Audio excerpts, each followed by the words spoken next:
শুধু খাওয়া দাওয়া আর ঘোরাফেরা করি না, আমাদের যে গাজীপুর অজপাড়াগাঁয়ে একটা কাজ হচ্ছে সেটা কি আমরা ভুলে গেছি? ভুলে গেলে কি আর চলবে? এই যে আমাদের কাজ কিন্তু সব কিছুই চলছে ঠিকঠাক মতো। আসসালামু আলাইকুম, আশা করি সবাই ভালো আছেন। আলহামদুলিল্লাহ, আমিও আপনাদের দোয়ায় ভালো আছি। আমাদের মনের খোরাক, চোখের খোরাক যেটাই বলেন না কেন, এই যে এই জায়গাটায় আসলে আমাদের মন শরীর সব কিছুই ভালো হয়ে যায়। এই যে এত সুন্দর করে আমরা আস্তে আস্তে টুকটুক করে করে যাচ্ছি, এটা একটা সময় যে এত সুন্দর হবে, আপনারা শুধু দোয়া করবেন আমরা যেন এই কাজগুলো ঠিকঠাক মতো করে যেতে পারি।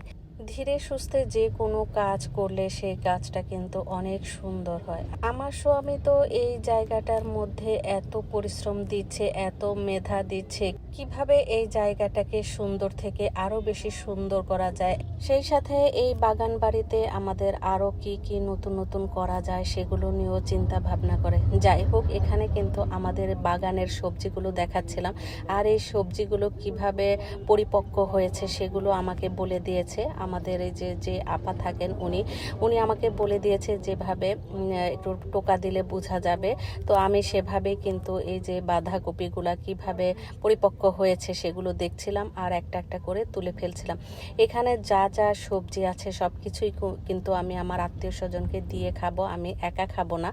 যার কারণে আমি এখানে বেশি করে বাঁধাকপি নিয়ে নিচ্ছিলাম আর গুনে নিচ্ছিলাম। আর আরও কিছু সবজি আছে সেগুলো আমি নিয়েছি। এর মধ্যে আছে বেগুন, আছে আমাদের ফুলকপি। যদিও ফুলকপিগুলো অত ভালো হয়নি, কিন্তু ফুলকপির যে পাতাগুলো সেগুলো কিন্তু শাক হিসেবে অনেক মজা হবে খেতে, তাই আমি ফুলকপির পাতাগুলো নিয়ে নিয়েছি। ফুলকপি আছে একদম ছোট ছোট, এগুলো ভালো হয়নি। আর এর আগে কিছু ফুলকপি নিয়েছিলাম, সেগুলো মাশাল্লাহ একটু ভালো হয়েছিল, যদিও সেগুলো শেষ হয়ে গেছে। গাজীপুরে তো আমরা বহুত ঘোরাঘুরি করি, এক জায়গা থেকে আরেক জায়গায় চলে যাই, কারণ আমরা এবং আমার আত্মীয় স্বজন সবই কিন্তু গাজীপুরের বাহিরে আমাদের আত্মীয় স্বজন কেউ নেই। যাই হোক, আমাদের আপা কিন্তু এদিকে আমার জন্য কচু রান্না করছিল। আমি আপার কাছে অনেক দিন যাবৎ কচু খেতে চেয়েছিলাম, তারপর উনি আমাদের জন্য যা যা ব্যবস্থা করলো, এখানে প্রতিটা খাবার মাছ মাংসর চেয়ে অনেক অনেক ভালো লেগেছিল। আমি আপাকে সবসময় বলি আমরা আসলে আমাদের জন্য শুধু এই খাবারগুলোই রান্না করবেন।